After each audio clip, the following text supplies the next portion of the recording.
वालेकुम, welcome back to my channel. उम्मीद करती हूँ ये खूबसूरत सा महीना आप लोगों का बहुत अच्छा गुजर रहा होगा। मेरा भी अल्हम्दुलिल्लाह बहुत अच्छा गुजर रहा है।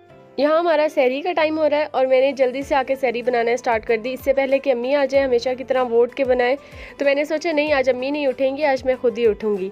अम्मी का अलार्म नहीं बज रहा था क्योंकि वो खुद ही मैंने बंद करवाया था।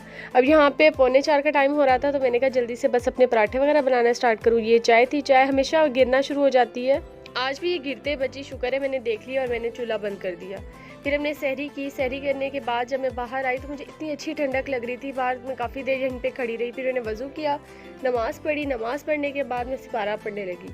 इतनी मुश्किल से मैंने सिपारा पढ़ा क्योंकि मुझे इतना ज़्यादा ज़ुकाम हो रहा था और बर्दाश्त नहीं हो रही थी मुझसे।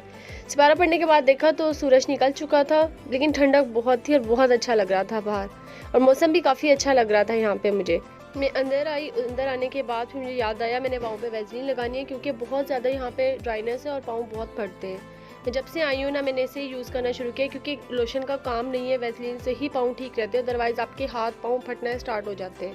और ये देखें, जब से मैं आई हूँ ना तब से मैंने इतनी सारी यूज़ कर ली, तकरीबन डेली ही मैं इसे यूज़ कर रही हूँ।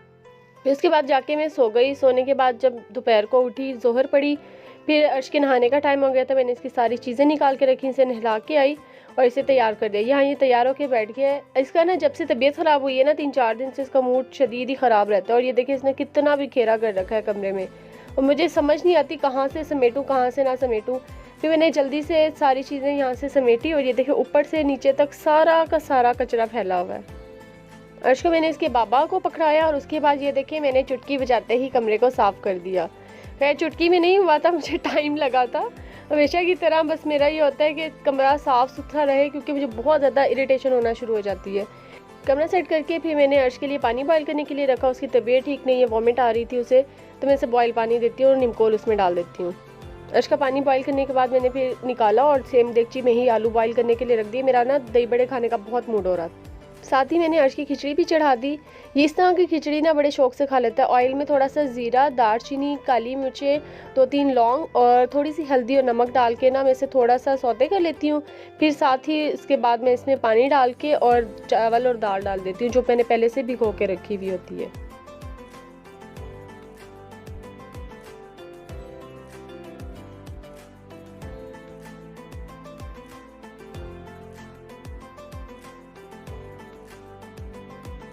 बस इसे हल्का सा मिक्स करने के बाद इसमें थोड़ा सा और पानी डाल के थोड़ी देर के लिए इसे पकने के लिए छोड़ देते हैं। इस तरह की खिचड़ी दाल चावल वाला टेस्ट देती है और बच्चा शौक से खा लेता है। इसके बाद मैं बनाने लगी दही बड़े। दही बड़े के लिए मैंने पहले चटनी बना ली। पुदीना, हरी मिर्च, थोड़ा सा नमक और पानी डाल के ग्राइंड कर लिया। धनिया नहीं था, वरना मैं धनिया लाजमी डालती हूँ।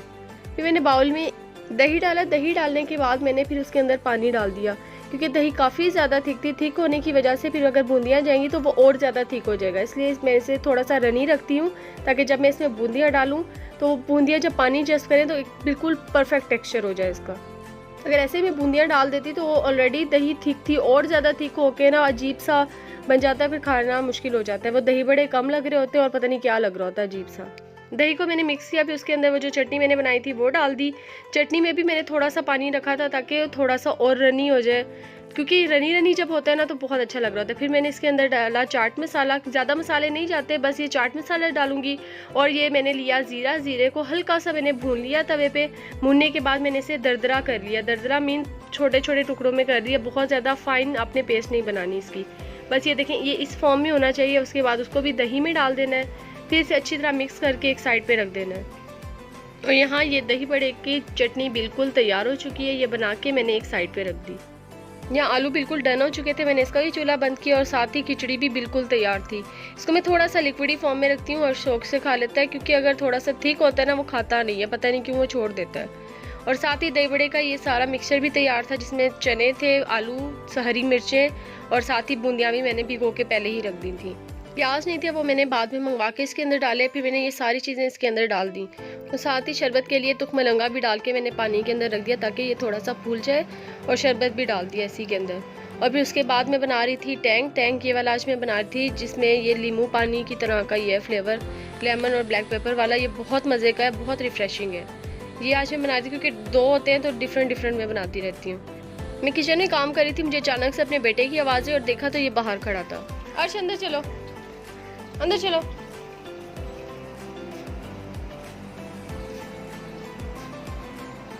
फिर मैंने दरवाज़ा बंद किया और इसे बैट बॉल दिया ताकि ये खेलता रहे और थोड़ी देर मुझे सुकून से काम करने दे।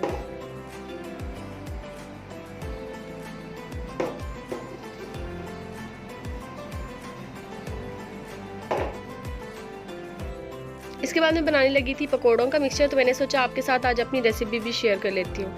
यहाँ मैंने 1 कप बेसन लिया, उसके अंदर मैंने हाफ़ टी स्पून नमक डाला, आपको जितना पसंद है आप उतना डाल सकते हैं, और हाफ़ टी स्पून ही मैंने इसके अंदर लाल मिर्चें डाली।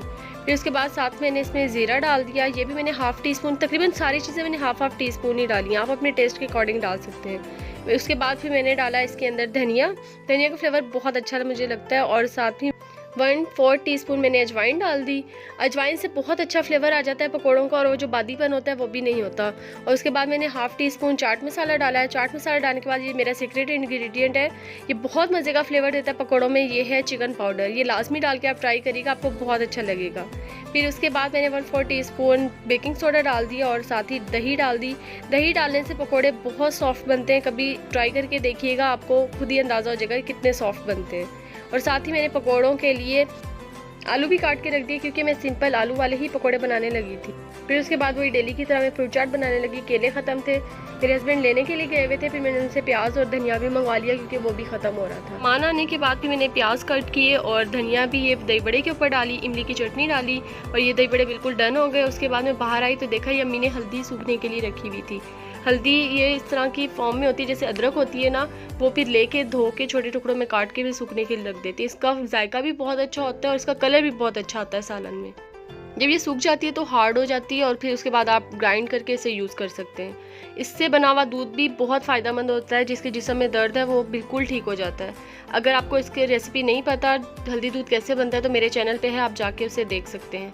और यहाँ देखिए मौसम कितना खूबसूरत हो रहा था, मुझे इतना अच्छा लग रहा था और लग रहा था जैसे बारिश आएगी, लेकिन पता नहीं कोई बारिश नहीं आई, मौसम वैसे का वैसे ही रहा। मैं इतनी देर बाहर खड़ी रही, मुझे पता ही नहीं चला टाइम का। 6:15 हो गए थे और 6:45 बजे रोज़ा खुलना था। मैंने जल्दी से आके फिर पकोड़े फ्राई करना स्टार्ट किए। शुक्र है ये पकोड़े वैसे बड़ी जल्दी बन जाते हैं, इनमें टाइम नहीं लगता, सिंपल से होते हैं, बस बैटर लगाना होता है और इन्हें फ्राई करना होता है।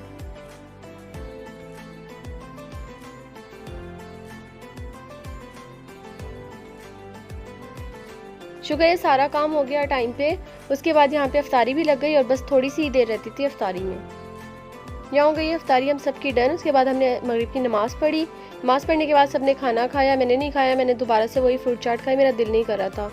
और यहाँ पे हस्बैंड ग्रीन टी पी रहे हैं। यहाँ मेरा बेटा आ गया इस पर हमला करने के लिए, गर्म थी इसलिए साइड पे हो गया।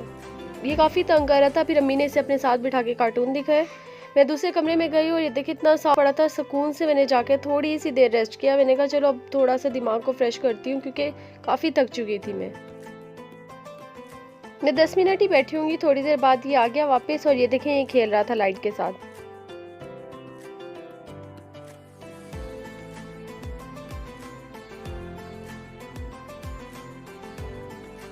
नमाज वगैरह पढ़ने के बाद मैंने फिर अर्श के लिए साबूदाना बनाया, क्योंकि और कुछ खा नहीं रहा था, रोटी भी बिल्कुल इससे नहीं खाई जा रही थी, तो मैंने कहा चलो थोड़ा सा यही खा ले।